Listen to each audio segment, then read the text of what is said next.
তো প্রিয় ভাইয়েরা, এখন থেকে ফরজে আইন ইলম শেখার জন্য উদ্যোগ নিতে পারবেন কিনা? যদি বলেন এমন হুজুর পামু কই, কয়ে দেন না। আমি বলবো হুজুরের অভাব পড়ে না, আলহামদুলিল্লাহ। যেদিন হুজুরের অভাব পড়বে সেদিন না আসমান থাকবে না জমিন থাকবে, ধীরে ধীরে কিয়ামত চলে আসবে। আল্লাহ তাআলা কিয়ামতের একটা আলাম, আল্লাহ রাসূল জানিয়েছেন কিয়ামতের একটা আলামতি, হাত্তা ইযা লাম ইউবকি আলিমা ইত্তাখাযান নাসু রুউসান জুহালা। যখন আল্লাহর আলেম বাকি রাখবে না, বাধ্য হয়ে মানুষ জাহেলকে নেতা বানায় নিবে। তো কম হতে পারে, বেশি হতে পারে, কোন যুগে কমবে, কোন যুগে বাড়বে, কিন্তু আলেম শূন্য দুনিয়া হবে না। ফাতুবা লিল গুরাবা, হকপন্থী হর জামানায় থাকবেই থাকবে। তো পারবেন তো আলেমের কাছে যেতে, নাকি এগোতে লাগবে? আমি আপনাদেরকেও বলছি, অনলাইনের দ্বারা যত ভাইয়ের কাছে পৌঁছবে সকলকে বিনীতভাবে আহ্বান করছি, নিঃসন্দেহে এটার কোনো বিকল্প নাই। পুরুষ হলে পুরুষের কাছে এসে, নারী হলে নারীর কাছে গিয়ে। আবার উল্টাপাল্টা করার দরকার নাই। হুজুরের কাছে আসবেন নেক্সট সুরাত নিয়া, কিন্তু হতে পারে আসবেন মানুষ হইয়া, পরে হয়ে যাবেন আস্ত শয়তান। এটা আমার কথা না, রাসূলের কথা। নারী বের হয় শয়তানের রূপে, সামনে আসে শয়তানের রূপে, চলেও যায় শয়তানের রূপে। আল্লাহ এমন আকর্ষণ রেখে দিয়েছেন তার মাঝে। এখানে শয়তান দ্বারা উদ্দেশ্য ফিতনা সৃষ্টিকারী, কুমন্ত্রণাদাতা। আল্লাহ এমন আকর্ষণ রেখে দিয়েছেন তার মাঝে, একটা সালাম শুনে অনেক সময় হৃদয়টা যায় গলে। আর একটা নজর পড়ে গেলে, নজরকে রাসূল তেমনি শয়তানের বিষাক্ত তীর বলেন নাই, পুরো চেহারা তো আছেই। কখনো এক চোখ দেখেই লোকে এমন ফিতনায় পড়ে, ওই ফিতনা তার ঈমান, আমল, তার ক্যারিয়ার সব বরবাদ করে ছাড়ে। আর ওই সমস্ত লোকের কথা তো আমার মাথায় ধরে না, যারা বলে চেহারা পর্দার অংশ না। তো ফিতনা কি হাত দেখলে হয়? ফিতনা পা দেখলে হয়? হাত পা চুল কি এমন পাপ করলো, কি এমন অপরাধ করলো যেটা চেহারার মধ্যে নাই? অথচ এমন নজির কম যে হাতের নখ দেখে ক্রাশ খেয়ে গেছে, এমন নজির কম খালি চুলের একটা বেনি দেখেই প্রেমে পড়ে গেছে, অথচ এমন নজির কোটি কোটি কোটি চেহারা দেখেই সে ফিতনায় পড়েছে।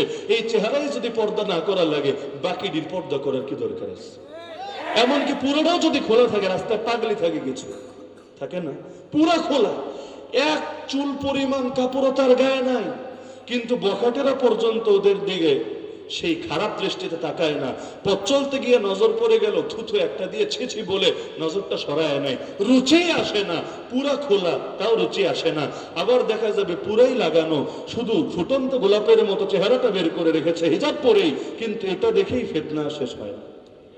কি বাস্তব না অবাস্তব? তো এখন মেসেঞ্জারে এসে হুজুরের বলার দরকার নেই, হুজুর একটা মাসালা শিখতে এসেছি, হুজুর ইলম শিখতে এসেছি। নারীদের মধ্যে কি আলেম নাই? আয়েশা রাদিয়াল্লাহু আনহা নারী হয়েও তার যুগে শ্রেষ্ঠতম মুফতি এবং ফকিহ ছিলেন কিনা, শ্রেষ্ঠতম মুহাদ্দিস ছিলেন কিনা? তো বলবেন না হুজুর আগের যুগে ছিল, এই যুগে নাই। আছে, তবে যেহেতু পর্দানশীল এজন্য জাতির সামনে নাই। না হলে এই যুগে আলহামদুলিল্লাহ যোগ্য যোগ্য নারীদের মধ্যে আলেমা, নারীদের মধ্যে মুফতিয়া, নারীদের মধ্যে মুহাদ্দিসা, নারীদের মধ্যে দাইয়া আছে। তবে সবকিছু ইউটিউবে খুঁজলেই পাওয়া যায় না। ইউটিউবে নারী বক্তার বয়ানও আজকাল পাওয়া যায়, নারী সুর দিয়া বয়ান করে, তাও কোনোটা ওই হুজুরের সুর, কোনোটা সেই হুজুরের সুর, বয়ানে ঝড় তোলে, নিচে আবার মোবাইল নাম্বারও দিয়ে দেয়, আবার লিখে দেয় পিএসএন নাম্বার, মাহফিলের দাওয়াত দিতে চাইলে এই নাম্বারে যোগাযোগ করে।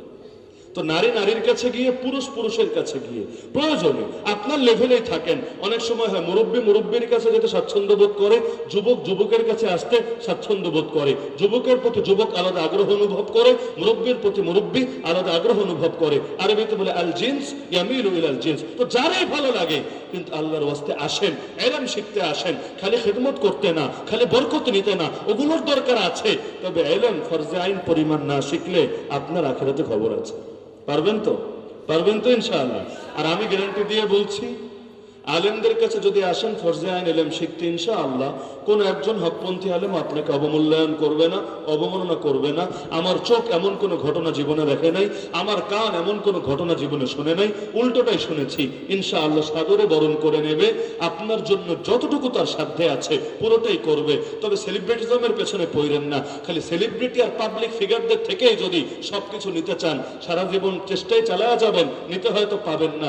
বছরে একদিনে যার দেখা পাবেন, তার তার থেকে আপনি গাইডলাইন কিভাবে নেবেন, পরামর্শদাতা এমন কাউরে বানান যাকে সার্বক্ষণিক পাবেন। শুধু নাম বেচা খাওয়াটা মুখ্য বিষয় না, যে আমি অমুক আন্তর্জাতিক পীরের খাদেম, আমি অমুক আন্তর্জাতিক হুজুরের বরকত পেয়েছি, সোহবত পেয়েছি, এগুলো বলতেই মজা, কিন্তু অধিকাংশ ক্ষেত্রে এগুলোর ফায়দা জিরো।